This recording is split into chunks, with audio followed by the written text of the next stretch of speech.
Hi, second graders. I'm here with another chapter of Ragweed. This is chapter 8, and it's called The Cheese Squeeze Club. An exhausted Ragweed slept all day. Once, twice he woke, found a few stale crumbs to nibble, then dropped back to sleep.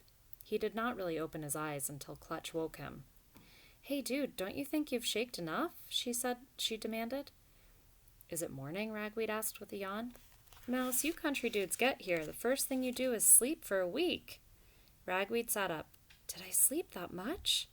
Hey, how about like all day? It's night already. You haven't anything in gear? In gear? Ragweed said as he got up slowly and stretched. Like doing. I don't think so. Why not come over to my club with me? Clutch suggested. Catch my band. Meet some cool mice.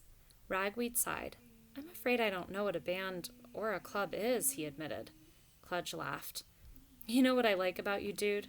No. Most dudes, when they don't know something, they're too frail to ask questions. Not you. You're a diesel, Mouse. I mean, truly excellent. Okay, a band is a bunch of dudes playing music, and like a club is a place where friends meet. You know, some band music, and you can mac out on crumbs and cheese. There's dancing, too. One sweet scene. We call it the Cheese Squeeze Club, and... Clutch. Ragweed interrupted. What? I... I don't know what diesel, mac out, or cheese mean. Open-mouthed, Clutch stared at Ragweed for a long time. You tugging me, dude? I'm telling the truth. Awesome, the green-headed mouse murmured. You are the whole thing plus chips. Okay, like a diesel is a motor, so, you know, powerful. Mac out means to eat. And cheese is, well, killer food. Trust me, it's made from milk. The point is, you had to trot? I guess. Only remember what I told you before. Keep your eyes peeled for Silversides. We don't want to mess with her or her pal Graybar. See, we keep the club, like, secret. Don't want to have the cats find it, know what I'm saying? I think so. Clutch removed her guitar from its place on the wall, then picked up a wafer of pale wood to which tiny wheels were attached front and back. What's that? Ragweed asked. Like, basically, Ragweed, Clutch replied with a grin. You are one played-out nerd. Know what I'm saying? It's my skateboard, dude, my wheels. Where have you been? In the country. Well, like, welcome to Cementville. With care, Clutch pulled aside the wood block that covered the entry to her car and peered out at the street. After carefully checking in all directions, she said, Cool. No cats. As soon as the two mice stepped onto the sidewalk, Clutch slid the wood piece over the hole behind her. In case you need to get in on your own, she said. Like, just give the wood a smack up here, dude. She banged along the top right corner. It popped open. Otherwise, it gets stuck, she added, closing the hole again. Ragweed nodded. Let's hit it, Clutch said, and dropped her skateboard to the ground. With one foot on the board and another on the ground, she was still holding her guitar. She pushed off. She had barely gone a few feet when she popped the board up, getting a lot of air, then coming down smoothly, if loudly, on the pavement, feet firmly planted on the deck. This was followed by a second jump in which, mid-air, Clutch spun around so that when she landed, she was facing Ragweed. Wow, he said, that's nice. He wanted to say cool, but couldn't get it out. Called a 180, Clutch explained with a grin, as she did another half turn and sped off, but not before grinding loudly along the edge of a curb. Next moment, she dropped off, did a maneuver high in the air. An ollie, dude! Then tore off again, using one foot to ride, the other to shove, then reversing herself.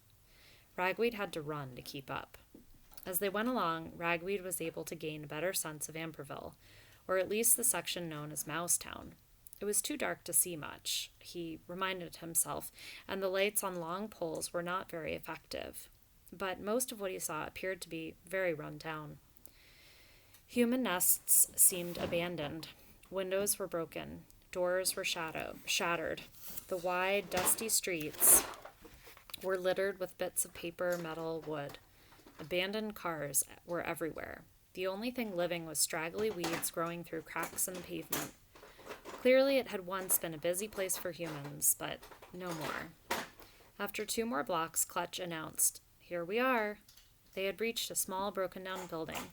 A dilapidated sign reading Sam's Shoe Shine hung over a doorframe without a door.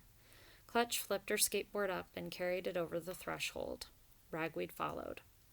Whatever structure there was on the outside of the building inside had all collapsed. Broken beams and cracked wallboard created a ceiling barely 10 inches above the heads of mice. Leading the way, Clutch moved right, then left, then right again. "We keep it tight," she explained.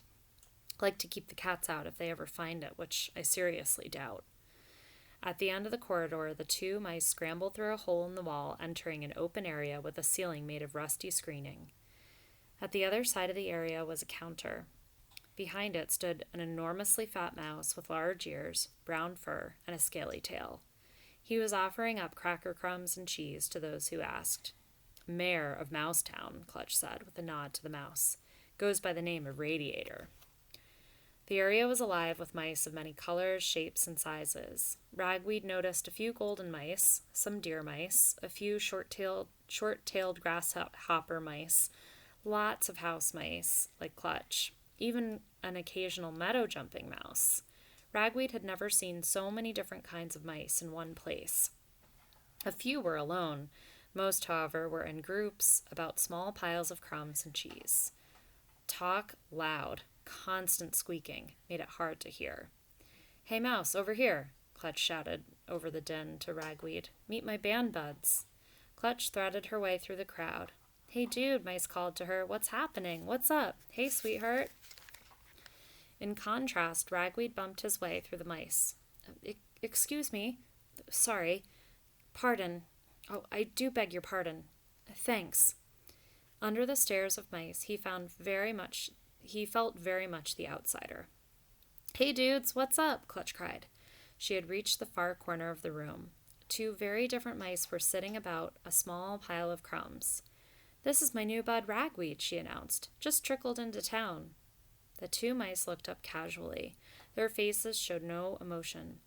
"This is Dipstick," Clutch went on. "One big bad drummer. He's a grasshopper mouse." "Whatever," Dipstick murmured with a nod of his head. He had cinnamon-colored fur on his back, a white belly, and a white-tipped tail. "And this dude is Lugnut," Clutch continued. "Pygmy mouse." Gray-brown in color, Lugnut was half the size of Ragweed with tiny delicate paws. His lidded eyes made him appear very sleepy. "He's on the bass," Clutch explained. "Awesome noise." "What's up, dude?" Lugnut said to Ragweed in a soft drawl. "I'm very pleased to meet you both," Ragweed said. "Yo, mouse, whatever," Dipstick said. "Hunker down and toss a crumb." He gestured to the pile. "Thank you," Ragweed said, and out of politeness, took a bit. "When's our set?" Clutch asked. "Soon." After a moment, Ragweed said, "What's a set?" Dipstick rolled his eyes. Lugnut darted in an unbelieving glance at Ragweed, then at Clutch. "Hey," she said, "he just blew into town." "Yeah, right," Lugnut murmured. "A set is our performance," he explained to Ragweed. 10, 12 tunes. We do 3 sets a night. Dipstick hopped up. "Anyone want something to drink?" Clutch looked at Ragweed. "What do they have?" Ragweed asked. "Nectar, honey, water." "Water, thank you." "Anyone else?" The other mice shook their heads. Dipstick went off. Ragweed watched the crowd. Most of the mice seemed to be arguing, yet without anger. He wondered that there was so much to talk about. Then it dawned on him. These mice enjoyed squeaking at one another. He found it fascinating. Clutch leaned over to Lugnut. "This dude here," she indicated to Ragweed, "gets off the train, and who do you think is waiting to say hello?" Lugnut gazed at Ragweed. "Gray Bar, Silver Sides." Clutch nodded. "Busted," Lugnut muttered. Dipstick came back with a bottle cap filled with water in one paw. He gave it to Ragweed.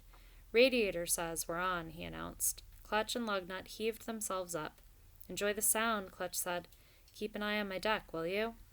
"Deck?" Ragweed asked. "Skateboard." "Oh, sure." Lugnut shook his head in disbelief as the trio eased their way through the crowd. Ragweed heard him say, Your dude's an airhead. Hey, like, he's funky, Clutch returned. Yeah, right, Dipstick said.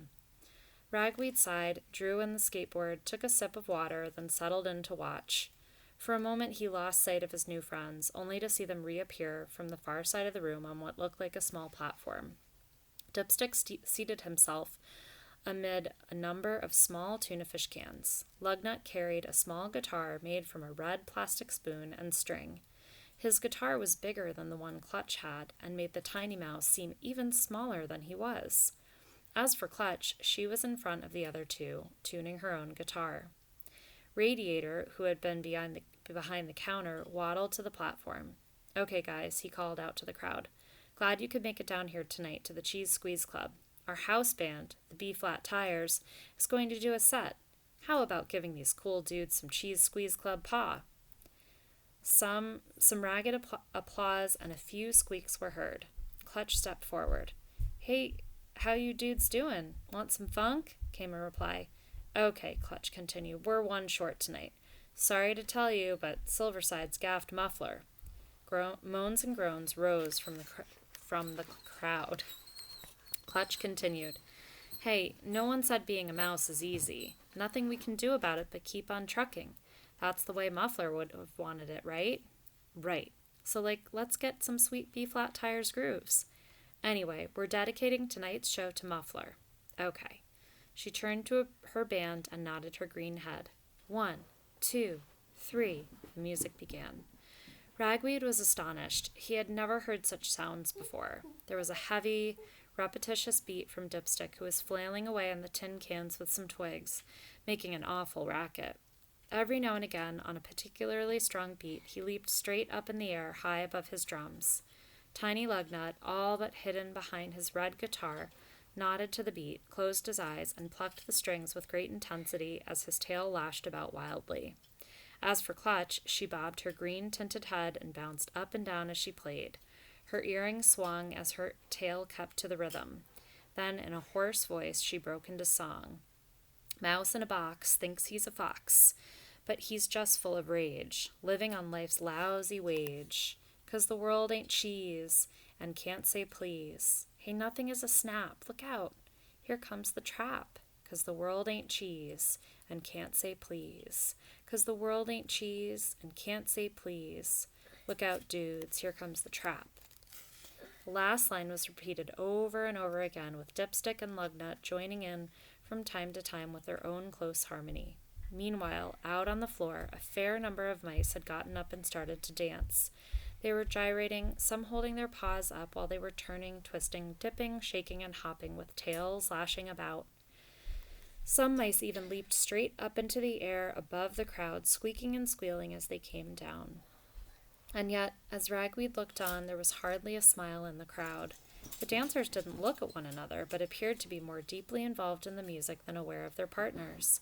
Some had their eyes closed, others stared fixedly at the screen above or at their feet. As Clutch sang on, Ragweed found himself timidly tapping out the beat with his toes. Suddenly, there was an enormous crash. The startled musicians stopped playing.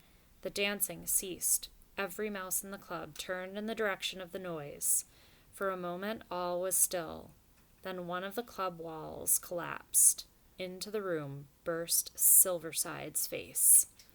"Good evening, mice," she said, grinning so that all her teeth were visible.